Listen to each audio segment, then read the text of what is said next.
Hello guys and welcome to the first episode of the Dark Souls 3 walkthrough. Today we're going to be going over the tutorial level. I have took the liberty of actually just killing off all the enemies in the tutorial level, the little mobs, so we don't have to worry about those. Just make things nice and quick and simple. So we're going to go through here, and the first thing we'll find is a passageway here to our right. At the end of here we'll find some souls.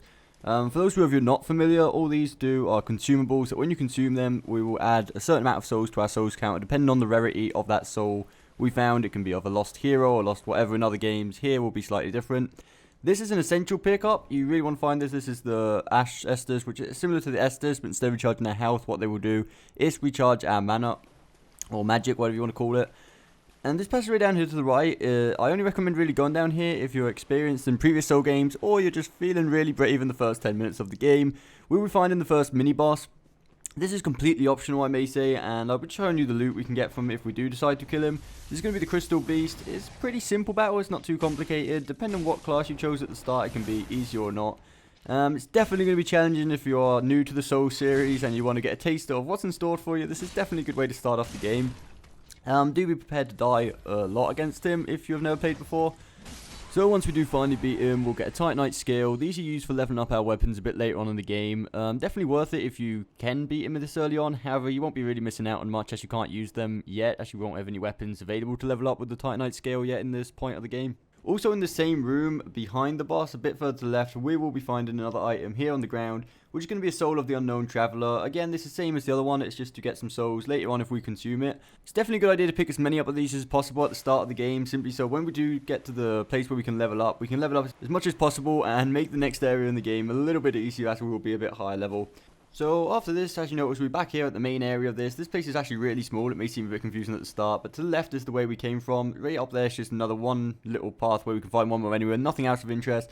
So we're going to continue over here to the right. You will find a crossbow guy here, which is really easy to take out also, which I have took the liberty of killing. And out here, apart from a nice scenery, we'll find the first bonfire of the game. These, again, for those of you who are not familiar, these are like the checkpoints. You can sit down, recharge all your HP and mana, as well as recover all your Estus flasks you have used up during the fights, whatever.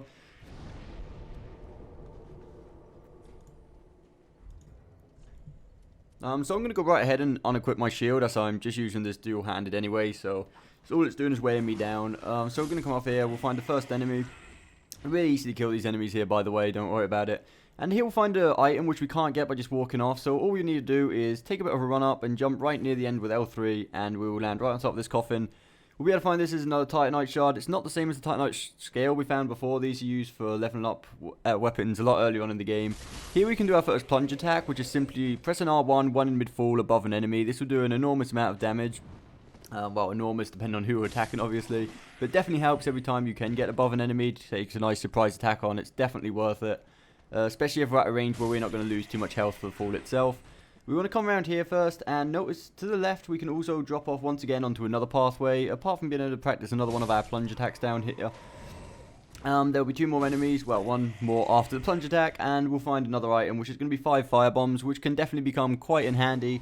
So anyway, now we've got that, we're going to come back here to the boss door, and right through here is going to be the first boss of this game, first real boss, I suppose you could call it.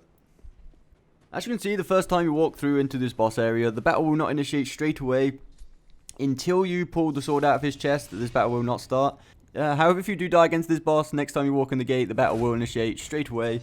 So take that into account. The first try is definitely the most important one to a certain degree, as you can get those nice hits in at the start while his sort of awakening. As you can see, we took a nice chunk of the damage away already.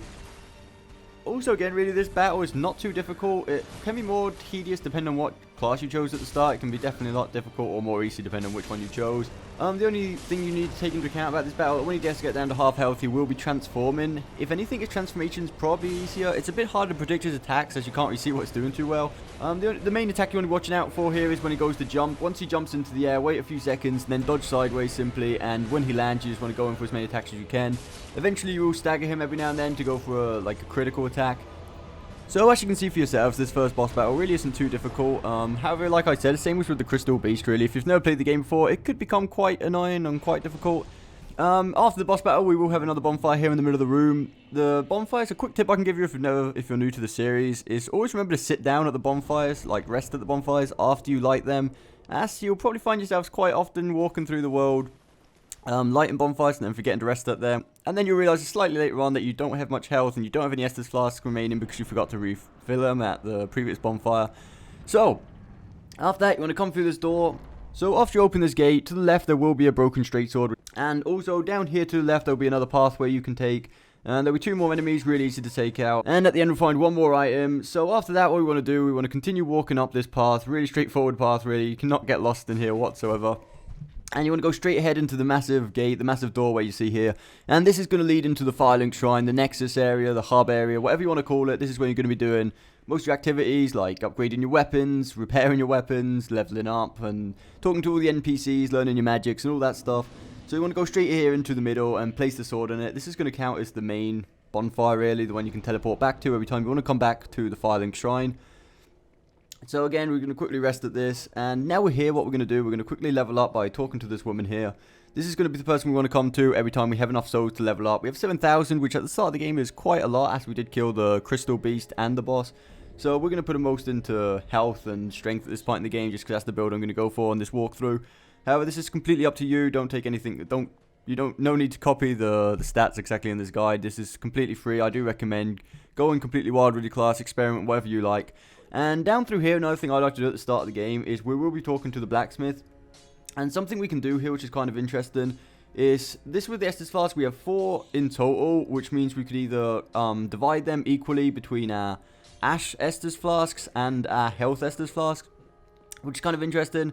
I always like to go to 4 health at the start, but obviously depending if you're going for a mage class or even a cleric class or whatever, you might want to have an equal amount of Ash flasks, really. I guess it depends on your preferences. However, the class I'm going for, as it is a strength build, I won't really be needing much magic or much mana or anything at the start of the game, so I'm just going to put all 4 into the Estus flask, which can be quite useful. That 1 extra Estus flask at the start of the game can really help out. So anyway, once we've done that, we want to exit back out of the Firelink Shrine the way we came. So as there are a few things we can still do out here, which we have not yet done. So the first thing we can do is come out here to the right and go up these stairs and continue ascending. You don't want to go straight up there yet. As up there will be NPC with an Uji katana, which we can get from him. But it's quite a difficult battle, so I'm going to leave that to last. And I'll show you a nice quick trick to be able to beat him without too much problems, as it will be really difficult. A lot harder than the Crystal Beast if you're going for a head-on fair battle. So you come around here, you can find another item around here, and then 1 more item on this thing here, which is going to be Homeward Bone, which these can be used to teleport back to the previous bonfire you rested at. Again, it doesn't count if you just lighted it. It has to be the last bonfire that you rested at. Drop down here, you find 1 more ember, along with our first dog enemy of the game. Yes, unfortunately, it will be making a return. These dog enemies can be quite annoying in every game in the Souls series. So now it's finally time to go for that Uji katana. And before that, actually, there is an east-west shield in this tree, which is not really hidden at all. And anyway, we're going to go for the katana. This can be a really difficult fight, like I said, if you're going for it head-on. The best tip I can give you is try and get him as close to the edge as possible and try and cheese him out of it and really just knock him off the cliff. As you will still be able to get his loot as usual in these sort of games. So like I said, what you want to do for this battle is really just stand as close to the edge as possible, wait for him to go for the charge attack, then dodge out the way in the last second, and then really just slash him continuously to knock him back a bit further. And he will eventually fall off the cliff. It's not really too difficult. Especially if you do have experience in the Souls games.